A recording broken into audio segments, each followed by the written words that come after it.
Olá, boa tarde. Estamos começando mais um programa Mãe Antenada. Os principais assuntos do mundo feminino você confere aqui. Muitas mulheres dedicam a sua vida, a sua rotina, a cuidar da casa, dos filhos, da família, da rotina familiar como um todo. Sobre esse assunto a gente vai conversar hoje com a advogada doutora Tailane Santana. Doutora, muito obrigada pela sua presença aqui hoje. Eu que agradeço, Deise, por estar falando de um tema tão importante, né? Que envolve todas as mulheres aí e o seu planejamento de vida. Eu gosto de dizer assim, né? Que quando a gente fala de direito previdenciário, a gente está falando de planejar uma vida, né? Sobre trabalho, sobre como você quer a vida no trabalho e sem esse trabalho. Sim. Que tem toda essa dignidade amparada aí, né? Do trabalho, o pós-trabalho, a incapacidade para o trabalho, quando você não está apta mais para o trabalho, que é já na velhice. Então, tem todas essas questões envolvidas com o direito previdenciário. Agora, doutora, começar falando o seguinte, essa mulher que ela trabalha dentro de casa, ela não tem um trabalho fora, de que forma essa mulher ela pode ter um direito ali previdenciário assegurado? Vamos lá. Hoje, geralmente, a gente vem de uma cultura da mulher para o lar, para os filhos, para cuidar, né? O cuidar da casa, o cuidar do lar, o cuidar dos idosos. E aí ela ingressa no mercado de trabalho. E algumas escolhem ser a cuidadora, né? No entanto, a gente pergunta, ela pode ser amparada por o direito previdenciário? Sim. Se assim ela desejar, ela pode. Hoje a gente tem as contribuições específicas para a dona de casa, que é uma contribuição com alíquota reduzida de 5% sobre o salário mínimo, que é aquela que exerce exclusivamente o trabalho de atividade da casa. Então, você pode contribuir e ser amparado pelo direito previdenciário. E como é que funciona essa contribuição? Para a mulher já começa a fazer, assim que decide, eu quero ser cuidadora da minha casa. Como é que deve ser feito isso? É mensal? Isso, é uma contribuição mensal, ela vai contribuir como facultativa, né? Que é aquele trabalhador que ele não tem uma renda, mas de forma voluntária ele decide contribuir para a Previdência Social. Então, ele vai lá, emite a guia ou o carnê, contribui mensalmente com 5% da alíquota até o dia 15 de cada mês. Certo. Isso precisa ter um contato com o contador ou não? Ou a própria pessoa pode emitir? Isso é emitido aonde? Hoje, no site da Previdência Social, você pode emitir lá as guias. É muito importante você estar atento a como preencher, né? Quando você pega o carnê, você tem que ir lá preencher os dados, o NIT, tudo direitinho. Na guia, você colocando o seu CPF e colocando que vai ser contribuinte facultativo por 5%, ele já dá ali a guia prontinha. Sim. No carnê se precisa ter mais cuidado, porque você vai preencher manualmente. E aí já sai o valor, você pode pagar. É importante os detalhes de preencher. Eu já tive caso de cliente que ele preenchia o carnê e a gente perdeu anos de contribuição porque ele preenchia errado. Sim. Então foi a contribuição para outra pessoa. Ele estava contribuindo para outra pessoa porque ele estava preenchendo a numeração do NIT errado. Outra coisa também que ele não observou, que a gente perdeu algumas contribuições, foi quando mudou o salário mínimo. Então, quando muda o salário mínimo, o valor muda. O valor da contribuição O valor da também contribuição muda. Então, é importante você preencher o valor errado. Aí a gente foi lá, quando analisar, que a gente percebeu. Então, é bom você ter a orientação de um profissional, de um contador ou de um advogado, que ele vá lhe orientar direitinho sobre valores, dados a ser preenchido. Doutora, em relação às mulheres que elas começam a contribuir, a partir de quantos anos essa contribuição ela é iniciada, logo que fica de maior, pode ter essa decisão? A contribuição de forma facultativa, ela pode a partir dos 16 anos, né? A contribuição obrigatória a partir do momento que ela começa a exercer o trabalho, né? Exercer a atividade laboral, ela tem a obrigatoriedade de contribuir, né? Aí vai ser como contribuinte individual, como empregado, né? Como empresário, vai depender do caso que ela se enquadre. Sim, então a partir dos 16 anos já pode. Pode. A questão da previdência vale também como a previdência normal, aí em relação às idades de se aposentar? Vamos lá, a gente tem uma peculiaridade sobre a questão da idade na aposentadoria. A gente tem essa diferença da mulher para o homem. que é uma forma de reparação social por essa mulher que veio de fora do mercado de trabalho. É o que a gente diz hoje, buscar a equidade, né? Tratar os iguais de formas iguais e os diferentes de forma diferente. Que a gente faz isso quando a gente diferencia a idade para aposentadoria. Porque jamais a gente vai poder estabelecer a mesma idade para homem e para mulher. A mulher entra no mercado de trabalho depois. A mulher enfrenta a atividade não remunerada, que é o cuidado pela casa, pelos filhos, pelo idoso, que ainda hoje é, na maioria, a responsabilidade exclusivamente da mulher. Sim. Então, por enquanto que a gente não muda esse mecanismo da mulher, quando a gente passa que os dois é responsável pelo lar, pela casa, pelo idoso, ainda há essa desigualdade. Então, a gente precisa tratar os desiguais de forma desiguais.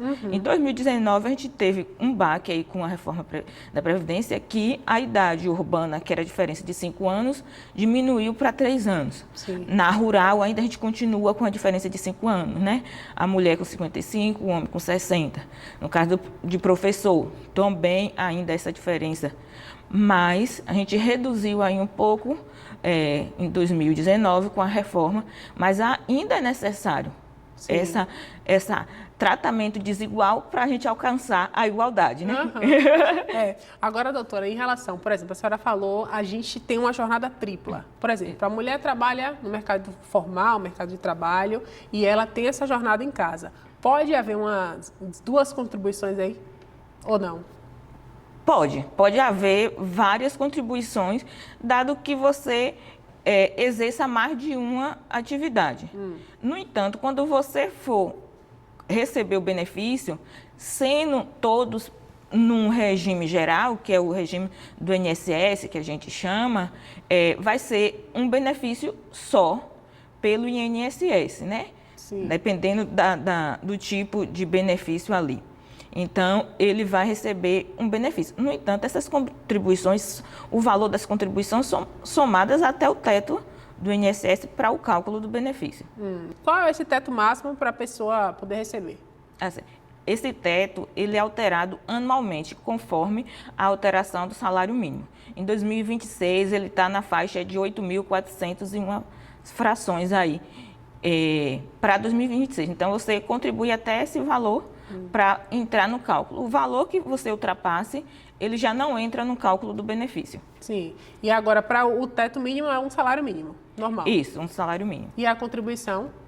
A contribuição vai variar conforme o tipo, né? Como eu falei, se você for dona de casa, que é a contribuição mínima hoje da Previdência Social, que é de 5% para as donas de casa de baixa renda. Aí tem alíquotas de contribuição individual, que é de 11%, e também tem a opção de 20%. Aí vai avaliar qual caso você se encaixa. Doutora, em relação às grávidas, por exemplo, a gente está falando aqui de contribuição previdenciária, mas também tem uma coisa importante que é o salário maternidade. As mulheres que estão grávidas, que não estão trabalhando, elas podem receber esse salário maternidade a tempo ainda? Hoje está tendo uma grande confusão sobre o salário maternidade, porque se tem dito aí que com uma contribuição você pode receber o salário maternidade. Não é assim. O salário maternidade é analisado 2 fatores: a qualidade de segurado especial e a carência. Então, para você receber com uma contribuição, no caso de você já ter sido segurado ou está dentro ali do período de graça, vai lá para recuperar a condição de segurado, faz uma contribuição, recebe. Sim. Na prática, vamos lá tentar. Eu trabalhava, né, contribuía para o INSS, saí do emprego. Passou 6 meses, 8 meses, 9 meses, 10 meses e estou sem trabalhar, engravidei. Sim. Aí, para recuperar, faço uma contribuição, que eu volto até a qualidade segurada com uma contribuição.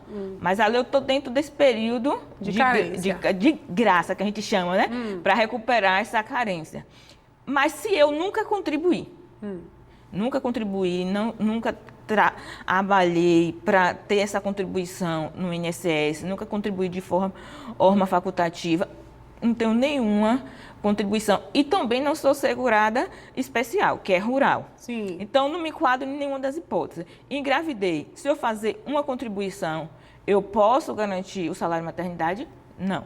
Então, na verdade, o que a gente acontece é que a gente precisa pegar o caso concreto dessa mulher para poder analisar. Porque, inclusive, tem a contribuição que é tripla. A gente pode contribuir 3 meses junto. Então, a hipótese de o seu filho já ter nascido, a gente contribuir e você receber o salário maternidade.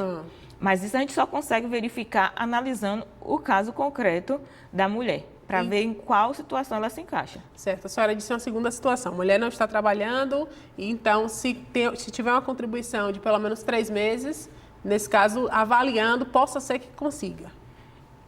Se ela já trabalhou, se já houve essa contribuição por INSS, com uma contribuição pode ser que a gente consiga. Certo. Mas a gente precisa perceber, quando ela deixou de contribuir, ela estava como desempregada. Desempregada é aquilo, você teve um emprego, deixou de trabalhar, mas ali você procurou meios para voltar ao mercado de trabalho, mas não conseguiu. Então, é analisado isso. Ali você está na condição de desempregada, né? Então, ali você contribui com uma contribuição, ou às vezes nem precisa a contribuição, porque ali você ainda está no período de graça. Que em vez de 12 meses, pode ir para 24 meses. Sim. Então, é analisado. Às vezes, a gente percebe muito que a mulher acha que por ter saído do emprego, já perdeu todos os direitos. Verdade.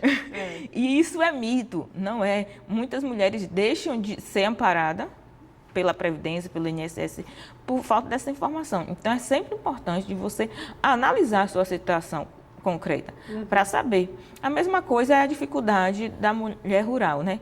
A gente já fala que a gente precisa analisar cada mulher conforme a sua situação. A mulher rural, ela tem as outras dificuldades, que é de achar que porque é menor de idade não recebe o benefício, né? Inclusive de salário e maternidade. E é mito, recebe. Ela confirmando que ela trabalha no meio rural, que ela tem em uns requisitos ali rural, ela recebe menos, mesmo sendo menor de idade. Então, uma dúvida surgiu aí, então, em relação à mulher que não é rural, mas ela é uma menor de idade, ela tem direito também ao salário maternidade? De que forma, se ela não trabalha, por exemplo? Se ela não exerce nenhuma atividade, aí não. Ela não consegue receber esse salário, o salário maternidade. Ela pode ter outros amparos pela via assistencial, mas pela Previdência não. Certo. E quais são os outros direitos previdenciários que a mulher tem, doutora? Existem outros além do que a senhora já citou aqui? Bom, na Previdência a gente perpassa pelo contributivo, né? Então, é os benefícios contributivos, que aí vai o salário maternidade, que foi uma conquista trabalhista, né? Que veio aí, antes era 90 dias a licença, depois a gente conseguiu avançar para 120 dias. Aí, como titular, a gente vem para as aposentadorias, que tem vários tipos de aposentadorias hoje, para os benefícios de incapacidade, né? Para o auxílio doença, que é quando você reduz a capacidade laboral, que se encaixa no auxílio acidente. Então, tem todas essas questões que a gente vê, né, da diferença dos benefícios por incapacidade. Aí a gente vem com os dependentes, né? A mulher na qualidade de dependente, que é a pensão por morte, o auxílio reclusão, que muitas vezes deixa a mulher nessa situação mais vulnerável que ela já está, que o simples fato dela já ser mulher já deixa ela em uma situação difícil, muitas vezes que vive da renda do homem. E quando o homem não está mais ali, ela está totalmente desamparada. Certo. E aí vem esses benefícios na condição de dependente. Um benefício que é assistencial, mas que se confunde muito pelo previdenciário, por ser concedido também pelo INSS, é o BPC, né? Que é o benefício de prestação continuada, é muito confundido como um benefício previdenciário, mas é um benefício assistencial. Mas que, como está relacionado com o INSS, acaba sendo relacionado um com o outro, que é o BPC. O BPC ele vai ser para idoso, maior de 65 anos, ou deficiente. Esse deficiente não é só aquela enquadrar como deficiente, mas também a doença de longo prazo, que a incapacita por longo prazo. Então, você pode ter esse amparo. E além dessa incapacidade, também é analisado a sua condição biopsicossocial, que é pela assistente social. Então, ela vai avaliar em que situação essa mulher se enquadra, né? Aí ela vai avaliar social, renda, a gente chama do biopsicossocial, que é um avanço, né? Que ela vai analisar em que essa mulher se enquadra, né? Sim. E eu espero que ela olhe também como um recorte de raça, né? Porque nos outros benefícios a gente não consegue encaixar a questão da raça. Sim. Mas no biopsicossocial ela pode analisar a questão da racialidade. Né? Certo. Doutora, eu vou fazer o seguinte, eu vou para o intervalinho e daqui a pouco a gente volta para falar sobre separação e previdência. É já já.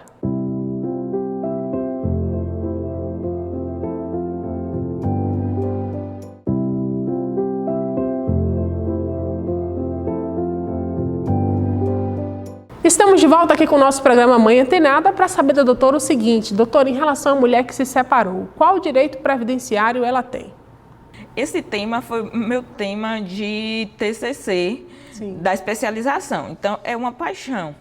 E há muito uma confusão sobre pós-morte e pós-divórcio. Né? O previdenciário, ele ampara o pós-morte. Ele não ampara o pós-divórcio. Então, a mulher ela está desamparada no divórcio. Então, por isso que a gente tem um papel social de empoderar essas meninas, essas jovens, para que ela chegue na vida adulta e ela saiba que aquilo ali é porque ela escolheu, não ser mais uma condição imposta pela sociedade. Claro, você pode viver sua vida e querer se dedicar aos filhos e ao lar? Pode, desde que isso seja uma escolha sua. No entanto, se isso for uma imposição da sociedade, não pode. Inclusive, o Estado ele tem que formar todo um aparato, toda uma ação, que inclusive o direito previdenciário está lá dentro da Seguridade Social, que são ações que o Estado precisa executar para promover. Então, o Estado é obrigado a promover, a garantir esse direito. Então, quando a mulher ela tem esse desafio de ingressar no mercado de trabalho, de ter uma renda para poder garantir seus direitos trabalhistas e futuramente garantir os seus direitos previdenciários, a gente está exercendo o papel social. O difícil é quando a gente não faz isso. Porque quando vem uma separação e você viveu exclusivamente da casa e da renda do marido, aí entra pela seara da família, que é você tentar uma ação de alimentos, né? Para que o marido lhe pague essa, que a gente diz, né? A verba alimentar ali, mas que é tão difícil porque você vai ter que provar que você viveu anos ali dependendo da renda do marido. Aí vai para a seara de família. Na seara de previdência, não conseguimos amparar essa mulher. Certo. Então, pela previdência não tem. Teria que ser por um outro processo. Isso. Que é mais demorado. É outra forma, é outro trâmites, as provas é outras, né? Se já for na idade avançada, que a gente consiga ver a via assistencial, mas pela previdência não. Porque ela dedicou a vida ao trabalho que a gente diz, o trabalho não remunerado. Né? Que é um trabalho, infelizmente, é um trabalho invisível. Não foi remunerado, não houve contribuição. Então, para a Previdência, ela não tem esse direito previdenciário. Agora, para a mulher que viveu a vida toda nesse formato, cuidando da família, dos filhos, ainda é uma mulher casada, mas já chegou aos 65 anos. Não contribuiu, não teve uma contribuição. Ou até trabalhou em algum momento e depois deixou esse trabalho para cuidar dos filhos. Existe uma forma de ter uma contribuição previdenciária? Ainda existe uma forma de salvar essa mulher nesse sentido, de ter uma remuneração? Aí a gente pode aplicar a assistência, né? Que é o BPC. Ela está aos 65 anos, nunca contribuiu, se enquadra inicialmente como BPC. No entanto, a gente vai precisar analisar a renda da família, né? Que é 1/4 do salário mínimo para se encaixar. Então, a gente percebe qual é a renda desse companheiro ou desse cônjuge dela. Aí, vamos analisar. Se enquadrar nesse valor, sim, consegue. E ainda, outro fator que muito se esquece é sobre ele aposentado e achar que ela não pode receber. Já tive cliente de ela chegar muito triste, porque a mulher, ela chega na velhice muito triste com isso. Sim. De ter vivido a vida inteira dependendo do marido, dependendo da renda do marido, e ela chegar na velhice e continuar dependendo dessa renda. E aí a gente tem que observar o seguinte, se o marido está aposentado, mas que é um benefício de até um salário mínimo, a mulher ainda pode receber o BPC. Sim. O que não pode é se for maior do que um salário mínimo o benefício dele. E outra questão é que pode se alterar esse valor do cálculo se há medicamentos de alto custo, de uso contínuo, fralda. Então, aí a gente vai analisar toda a vida dessa família. Entendi. Então, a orientação é procurar um profissional para poder analisar, né, e fazer esses ajustes, né, conforme a lei, para perceber se enquadra ou não. Doutora, muito obrigada pela sua presença aqui no Manhã Antenada. Foi um prazer recebê-la aqui. Eu que agradeço, foi uma honra, inclusive para um tema que eu sou apaixonada e envolve as minhas duas paixões, né, que é gênero e direito previdenciário. Então, tá unindo isso aqui é maravilhoso. E assim, portanto, encerramos o nosso programa Mãe Antenada, os principais assuntos do mundo feminino. Você confere aqui.